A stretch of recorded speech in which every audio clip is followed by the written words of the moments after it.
What's the point of being joined if you cannot share everything? Checking your spouse's phone without their permission can be considered as a breach of trust and privacy, and it may also be illegal in some jurisdictions. Now the question of this either being right or wrong is based on what you both agree on.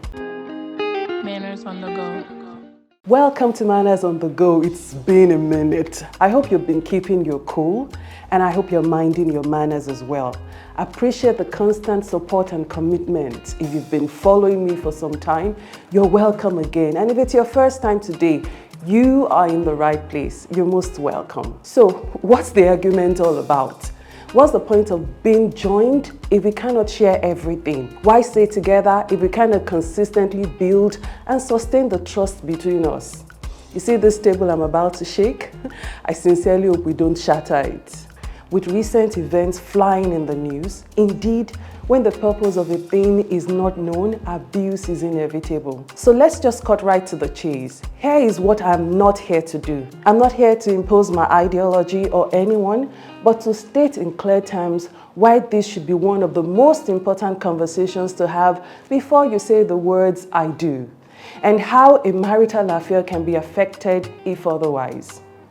Checking your spouse's phone without their permission can be considered as a breach of trust and privacy, and it may also be illegal in some jurisdictions. It is important to have open and honest communication with your partner and to establish boundaries and expectations regarding privacy in your relationship if you deem it necessary. If you have concerns or suspicion about your spouse's behavior, it may be more productive to have a conversation with them rather than resorting to snooping. Ultimately, the decision to check your spouse's phone is a personal one that should be made after careful consideration of the potential consequences and impact on your relationship. Before even considering spending the rest of your life with your potential partner, one of the questions you should ask is their stance on transparency. Break it down to ask them if they're comfortable with you sharing their phone. I understand this may seem like an uncomfortable conversation, but the sooner the better.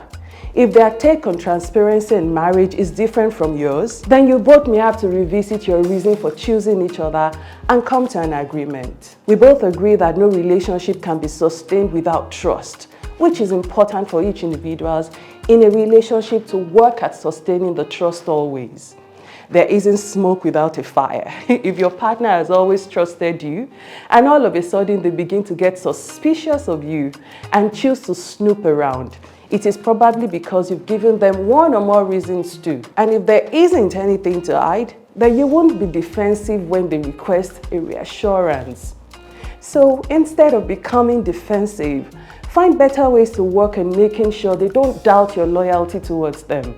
Trust isn't given, it's earned. Just in the same manner, if you begin to realize you're addicted to going through your spouse's phone seeking what is not lost, then it is high time you called yourself to order. Seek help and communicate your concerns with your spouse. The idea is to have a healthy relationship, not to become a CIA agent of some kind. Now the question of this either being right or wrong is based on what you both agree on. Having asked some couples their perception about this, I've come to realize that what works for couple A may not necessarily work for couple B and vice versa.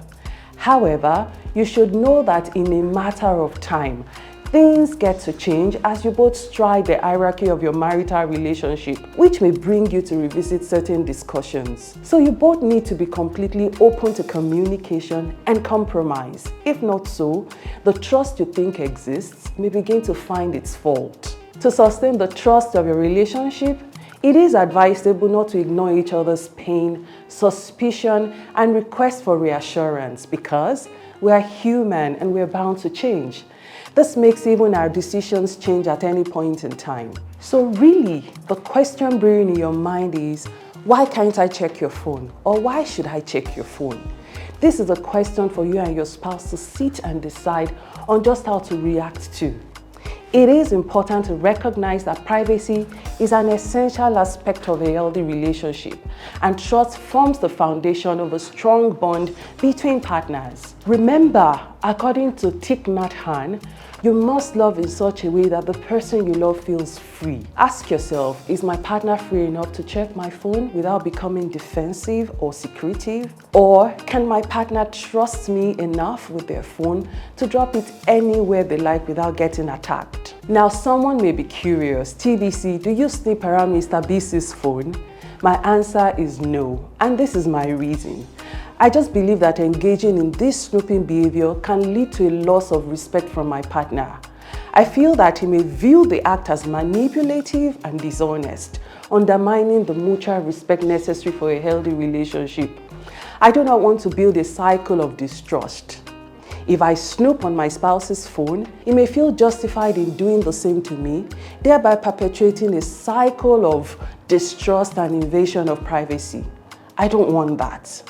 Remember this, healthy relationships are built on trust, open communication, and respect for each other's boundaries. I sincerely hope you find this useful and it helps mend the loopholes you may be experiencing in your relationship. Choose the kind of love life you want to lead and live it.